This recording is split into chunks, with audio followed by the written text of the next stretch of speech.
2, 1. 7 things you probably didn't know you need to know. I'm Jamie East, and this is the Smart 7. Good morning, it's Tuesday, October the 4th, and it's World Animal Day. And a big happy birthday to Dakota Johnson, Stacey Solomon, Ella Balinska and Chris Lowe.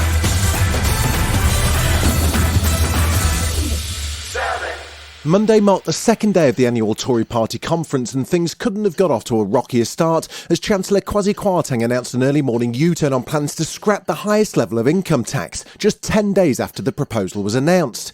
It meant a last-minute change to his keynote speech, which was expected to defend the government's initial growth plan, but Kwasi seemed to plough on regardless. What a day. It has been tough, but we need to focus on the job in hand. Meanwhile, former Transport Minister Grant Shapps says it's obvious why the reversal was made. It couldn't have got through Parliament. There's no mathematical way that MPs were going to go and vote for this. You didn't have to knock on many doors to realise how deeply unpopular it would have been. And Chris Philp, the minister thought to be behind the 45p debacle, says the government will proceed with the remainder of the package, which includes further tax cuts for the wealthy and major cuts to public services, although that's not quite how he put it. Of course, they're carrying on with the 95% of the rest of the growth package that will see our economy growing. It'll see wages rising for everybody.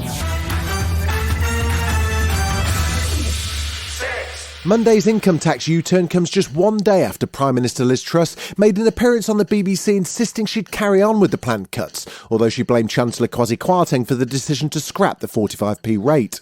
The turbulence has drawn criticism from opposition parties, including Lib Dem leader Sir Ed Davey, who says it's time for Kwasi to mode go. The Chancellor really needs to consider his position. He has to go, and he may be saying he's staying today, but a day is a long time in politics, and I think he must go by the end of the day. And Shadow Chancellor Rachel Reeves went even further. She thinks the government's current fiscal plan doesn't do enough to help those on benefits and says the whole thing needs a rethink. The government seem to think that cutting taxes for people who are already on big salaries or businesses who are already making big profits, that seems to be their priority, this idea of trickle-down economics, which has failed in the past and will fail again. Meanwhile, Shadow Chief Secretary to the Treasury, Pat McFadden, says that despite the U-turn, people have lost all trust in the government's ability to run the economy. There can be no faith that the people who brought you these mistakes can now fix the long-term damage that they've done.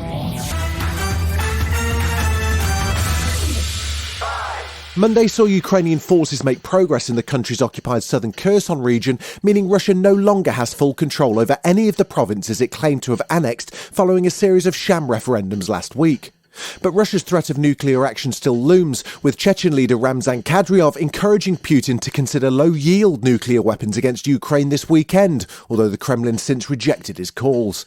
And it seems this was a wise move, as retired US General David Petraeus doesn't hold back when explaining what his country's response would be to any use of nuclear weapons. We would respond by leading a NATO, a collective effort that would take out every Russian conventional force that we can see and identify on the battlefield in Ukraine and also in Crimea and every ship in the Black Sea.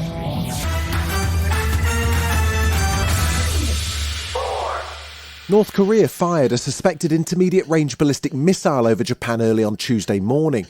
The Japanese government immediately issued a national alert and urged people to take cover indoors. It's the first launch of a nuclear weapon over Japan by North Korea since 2017.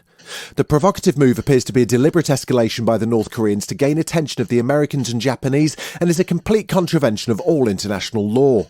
Senior Japanese government spokesperson Cabinet Secretary Matsuno Hirokazu condemned the attack by North Korea on Japanese TV. Following the latest missile launch, the Japanese government immediately lodged a strong protest with North Korea through its embassy in Beijing and condemned the country in the strongest terms. Still to come on the Smart 7, we've got a Wakanda Forever trailer and YouTuber Dream drops the disguise right after this. Welcome back. 3. Following the weekend's derby drama, Monday saw a quieter night for the Premier League, with a clash between bottom two sides Leicester City and Nottingham Forest, the only action in the top division.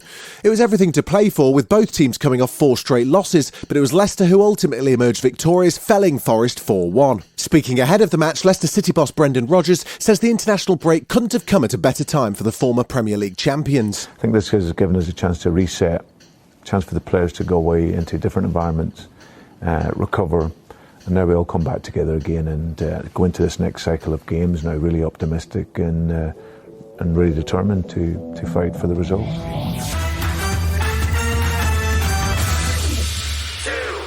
He's racked up more than 30 million subscribers, but they've only ever known him as a giant cartoon smiley face. Until Monday, that was, when Minecraft YouTuber Dream showed his face on camera for the very first time. Here he is explaining why he decided now was the perfect time for a big reveal. My goal was to just start doing things, get out, meet creators, say hi to my friends finally. Just get out in the world, be an actual creator, be a person. So, what does he look like then? Well, as part of the campaign to hype it up, he had his friends record reactions to him, video calling them before the reveal went live. This was the reaction of fellow streamer James Marriott, so you know it must have been good. Alright, besties calling. Please be ugly, please be ugly, please be ugly.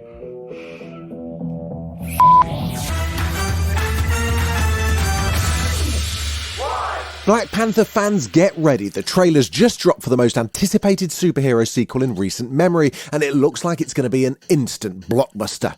Wakanda Forever takes place following the death of King T'Challa and sees the return of fan favourites Lupita Nyong'o and Danai Gurira as Nakai and Okoye, but viewers will have to wait a little longer to find out who'll be taking the torch from the late Chadwick Boseman as the next Black Panther. It's set to hit cinemas on November the 11th, so get that penned in your diary because you're not going to want to miss out. His people did not call him general or king. They called him Kukulkan, the feather serpent god. Killing him will risk eternal war.